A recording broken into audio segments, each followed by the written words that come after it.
So ఆ videos నేను play చేయలేదు కొన్ని కమ్యూనిటీ గైడ్లైన్స్ వల్ల. సో అది కేవలం ఆడియో రూపంలో చెప్పాను. ఇప్పుడు చెప్పండి శాంతి ప్రసాద్ గారు, మరి ఇప్పుడు నారాయణమూర్తి గారు చెప్పారు సో మేము ముస్లింలకు సంబంధించిన హక్కులు కాపాడుతున్నాం అని. మరి ఈ వీడియో చూశారు, లెక్కలు చూశారు, ఏమంటారు? ముస్లింలకు చెందిన ఏ హక్కు ఇప్పుడు ఇబ్బందులు పడింది అది స్పష్టంగా నారాయణమూర్తి చెప్పాలి. అక్కడ పేద ముస్లింలకు అవకాశం కల్పిస్తూ కూడా తీర్మానం చేయడం తప్పు అంటారా?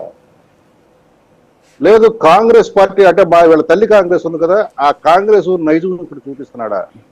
కేవలం ఓట్ల కోసం ఆ రోజు పివి నరసింహారావు ప్రభుత్వంలో కానీ మన్మోహన్ సింగ్ ప్రభుత్వంలో కానీ చేసిన సవరణలో మేము ఆమోదిస్తున్నాం అంటాడా?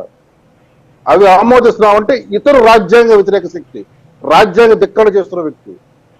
ఏ దేశంలో అయినా సరే ఒక రాజ్యాంగం తర్వాత ఎవరైనా సరే రాజ్యాంగానికి అనుకూలంగా ఉండాలి, ఏ చట్టమైనా రాజ్యాంగానికి అనుకూలంగానే ఉండాలి. లేకపోతే అది అగెన్స్ట్ ది కాన్స్టిట్యూషన్ అంటారు, అన్కాన్స్టిట్యూషనల్ అంటారు.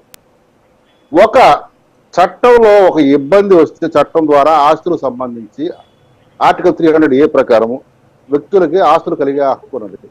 ఒక వ్యక్తి ఒక ఆస్తిని కొనుక్కున్న తర్వాత దాన్ని దశాబ్దాల తరబడి అనుభవిస్తున్న తర్వాత ఎవరో వచ్చి ఇది నీది కాదు నాది అని చెప్పటం, అది ఆ వ్యక్తితో అసలు ఏమాత్రం సంబంధం లేకుండా ఆ వ్యక్తి కింద అడిగిన మాట ఆ వ్యక్తికి కేటాయించేయటం, అది కూడా ఎక్కడ నోటీస్ ఇవ్వకుండా ఎవరైతే ఇప్పుడు దాకా స్వాధీనంలో ఉన్నారో వాళ్ళకి నోటీసులు కూడా ఇవ్వరు. రిజిస్ట్రార్ ఆఫీసులో దాన్ని బ్లాక్ చేసేస్తారు, 22C భూముల కింద పెట్టేస్తారు దాన్ని. దీన్ని ఛాలెంజ్ చేయడానికి కోర్టులకు కూడా అధికారం లేదని చెప్పేసి కాంగ్రెస్ ప్రభుత్వం తీసుకొచ్చిన ఆ నిరంకుశ చట్టం, ఆ నిబంధన రాజ్యాంగబద్ధం నారాయణమూర్తి చెప్పదలుచుకున్నాడా? చెప్పమనండి. లేదు ముస్లింల పేరుతో, పేదల ముస్లిం పేర్లతో ఈరోజు డాబు చెప్పుకుంటూ పెద్ద గద్దలు ఆ వక్ ప్రాపర్టీని అమ్మేసుకున్న తీరులు, ఆ వక్ ప్రాపర్టీకి రావాల్సినంత ఆదాయం రాకుండా చేసి తాము మింగుతున్న తీరు, వాటికి అడ్డం కొట్టించడం రాజ్యాంగ విరుద్ధం అని చెప్పదలుచుకున్నాడా? చెప్పమనండి నారాయణమూర్తిని. ఊకే నాలుగు చివరి నుంచి రాజ్యాంగ విరుద్ధమో అని పిచ్చి పిచ్చి మాటలు మాట్లాడబాగండి. నా పేరు తీసి మాట్లాడు కాబట్టి నారాయణమూర్తి నేను చెప్తున్నా. నువ్వు ఏదైనా మాట్లాడితే సభ్యంగా మాట్లాడు. నీకు ఈ రకంగా మాట్లాడేది 11 ఇచ్చారు. ఆ 11 కూడా ఇవ్వడానికి జనాలు ఇష్టపడరు. ఒకటి గుర్తుపెట్టుకో, నువ్వు పిచ్చి పిచ్చి మధ్య దూరంగా నీ టైంలో నువ్వు మాట్లాడు, నేను నా టైంలో మాట్లాడా. నారాయణమూర్తి ఒళ్ళు దగ్గర పెట్టుకుని మాట్లాడాలా? ఏది మాట్లాడాలి? ఒళ్ళు దగ్గర పెట్టుకుని మాట్లాడాలా? ఏమే మళ్ళీ నీ టైంలో మాట్లాడుతుంటే రవి పడతావు. నువ్వు ఈ ఎదవట్టి ఆపేసేయక నువ్వు ఇప్పుడు కన్నా మంచితనం నేర్చుకోండి. సన్నాసి మీరు ఈ వైసీపీ అధికారులు పక్కన టైంలో దూరటం మాట్లాడతాం. ఓటు వేసి చూపించమన్నావు, నువ్వు ఎలా చదివా? నువ్వు పెద్ద మోహన్ ఓటింగ్ ఎవరు అర్థం చూడలేదు కాబట్టి మాట్లాడలేదు. రేపు వివరాలు వస్తాయి. ఏ ఒక్క కూడా ఎవరో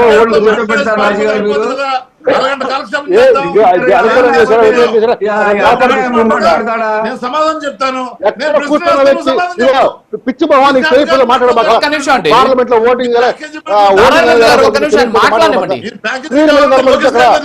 స్క్రీన్ మీద కనబడుద్ది ఏ సీట్ లో కూర్చున్న వాడు ఎస్ కొట్టాడా నో కొట్టాడా అనేది. అవన్నీ రేపు వివరాలు బయటకు వస్తాయి, వచ్చినప్పుడు మాట్లాడదాం. అప్పుడు రేపు పెట్టు. ఒకడైతే వాస్తవం, నువ్వు కూడా చెప్పలేకపోతున్నావు. అందరూ వ్యతిరేకంగా రాజ్యసభలో ఓటు వేశారు, నువ్వు చెప్పలేకపోతున్నావు. నువ్వు ఈ డిబేట్ చెప్పలేకపోతున్నావు. నమ్మకంగా ఇంకా నువ్వేంటి మాట్లాడేది సన్నాసత్వం బయటపడుతుంది తప్పితే మీ జగన్ రెడ్డి ప్రతి దానికి రేసే కదా. ఇప్పుడు నారాయణమూర్తి గారు ఒక నిమిషం ఆగండి సార్, వాళ్ళు ఆగండి. నారాయణమూర్తి గారు ఒక నిమిషం ప్లీజ్. ఏం మాట్లాడతారా మీరు? ఓకే శాంతి ప్రసాద్ సబ్జెక్ట్ డైవర్ట్ అవుతుంది ప్లీజ్ ప్లీజ్ మస్తానరావు గారు ఇప్పుడు విప్ జారీ చేసామంటున్నారు. వాస్తవంగా విప్ ఎప్పుడు జారీ చేస్తారు? సో అక్కడ జరిగిందంతా కూడా సైలెంట్ ఓటింగ్ ఎలా చూడొచ్చు? అసలు ముందు మనకు ఇక్కడ ఎవరు ఓట్లేశారు అనేటటువంటి అంశం ఇప్పుడు ఇంపార్టెంట్. ఎందుకంటే నేపథ్యంలో వాస్తవాలు తెలియజేయాలి. కనపడుతుంటది ఐస్ ఎన్ని వచ్చినాయి, నోస్ ఎన్ని వచ్చినాయి క్లియర్ గా కనపడుతుంది.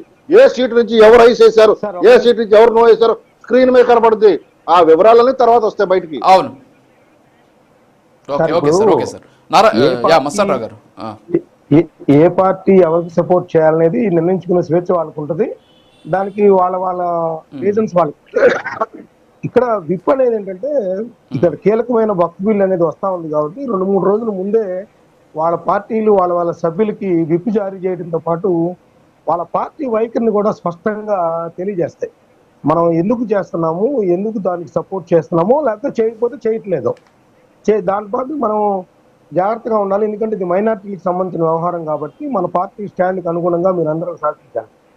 అయితే ఇక్కడ అందుతున్న వార్తలను బట్టి ఏంటంటే లోక్సభలో అయితేనేమో ముందే వైఎస్ఆర్సీపీ విప్ జారీ చేసింది, దానికి తగ్గట్టు నడుచుకుంది, అక్కడ వ్యతిరేకంగా ఓటు వేసింది కూడా అనేది కూడా పేర్కొనదు. అయితే వేరే రాజ్యసభకు సంబంధించి ఎందుకు ఇదంతా వస్తుంది వివాదం అంటే బీజేపీకి అక్కడ బలం తక్కువగా ఉంది. సో ఏదైనా ఇబ్బంది జరిగితే బిల్లు ఆగిపోతే వేరే సమస్యలు తలెత్తుతాయి కాబట్టి అనే దాని మీద ఆ భాగస్వామ్య పక్షాలు ఏవైతే ఉన్నాయో గతంలో కూడా వైఎస్ఆర్సీపీ ఇదే వైఖరిగా 2-3 సార్లు బయటేమో వ్యతిరేకిస్తున్నామని చెప్పి జగన్మోహన్ రెడ్డి గారు చెప్పడం, లేదా లోపలేమో వాళ్ళ పార్లమెంటరీ పార్టీ నాయకులు కానీ లోక్సభ పక్ష నేతలు కానీ సపోర్ట్ చేయడం అనే నేపథ్యంలో వాళ్ళ మీద ఇప్పుడు అనుమాన కోణాలన్నీ కూడా దృష్టి సారిస్తా ఉన్నాయి. నిజానికి విప్ అనేది ఏంటంటే ఇప్పుడు అందుతున్న సమాచారం ప్రకారం మరి అది వైఎస్ఆర్సీపీ కోర్టులోనే ఉంది బాల్. ఎందుకంటే వాళ్ళు రాజ్యసభకు సంబంధించి విప్ అనేది చాలా ఆలస్యంగా చేశారు, దాదాపు ఓటింగ్ అయిపోయిన తర్వాత చేశారనేది కూడా వార్తలు వస్తూ ఉన్నాయి. నిజానికి దానికి అనుగుణంగానే జాతీయ మీడియాలో కానీ, ఎందుకంటే బీజేపీకి అంతర్గతంగా స్నేహ సంబంధాలు వైఎస్ఆర్సీపీతో ఉన్నాయి కాబట్టి ఆ విధంగా దానికి సపోర్ట్ చేసింది అనేది ఉంది. సో దానికి గతంలో నేనేమంటానంటే సార్ రాజుగారు ఒక్క నిమిషంలో కంప్లీట్ చేస్తాను.